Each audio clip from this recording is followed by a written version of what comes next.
Breaking news आपको देते चले पाकिस्तान स्टॉक एक्सचेंज से, जिसमें तेजी देखी गई। कारोबार के दौरान 100 इंडेक्स में 300 से ज्यादा पॉइंट्स का इजाफा रिकॉर्ड किया गया। अहम खबर है जिससे आपको आगाह कर रहे हैं। पाकिस्तान स्टॉक एक्सचेंज में तेजी रिकॉर्ड की गई है। अहम खबर है, पाकिस्तान स्टॉक एक्सचेंज में तेजी रिकॉर्ड की गई। कारोबार के दौरान 100 इंडेक्स में 300 से ज्यादा पॉइंट्स का इजाफा रिकॉर्ड किया गया, जबकि 100 इंडेक्स 31,280 की सतह अबूर कर गया है। अहम खबर है, पाकिस्तान स्टॉक एक्सचेंज के हवाले से ये खबर आप तक पहुंचा रहे हैं। मजीद बात करते हैं कफील अहमद से। कफील, बताइएगा कितना इजाफा रिकॉर्ड किया गया?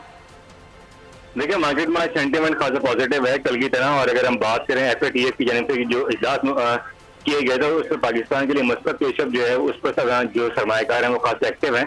और अब तक ट्रेडिंग के दौरान जो है वो 300 से ज्यादा पॉइंट्स का इजाफा रिकॉर्ड किया गया मार्केट में। और मार्केट का जो 100 इंडेक्स है उसमें वो इस वक्त जो वो है 31,280 के लेवल पे जो इस वक्त ट्रेड कर रहा है। मजमूई तौर पर अगर देखा जाए जो वॉल्यूम है वो तकरीबन जो है वो 2 करोड़ शेयर्स के हैं और तकरीबन 3 अरब रुपए का अब तक जो है वो काम रिकॉर्ड किया जा चुका है। जो मार्केट माहिरीन है उनका यही कहना है कि जो पाकिस्तान के लिए FATF की यहाँ से जो खासे मस्बत इकदाम है जो इजलास में बातचीत हुई है, उससे लगता है कि पाकिस्तान जो है इसकी डिक्लेयर हो जाएगा और पाकिस्तान की ये जो इकोनॉमी है उसके लिए खासा अच्छा और जो है वो पॉजिटिव साइन होगा।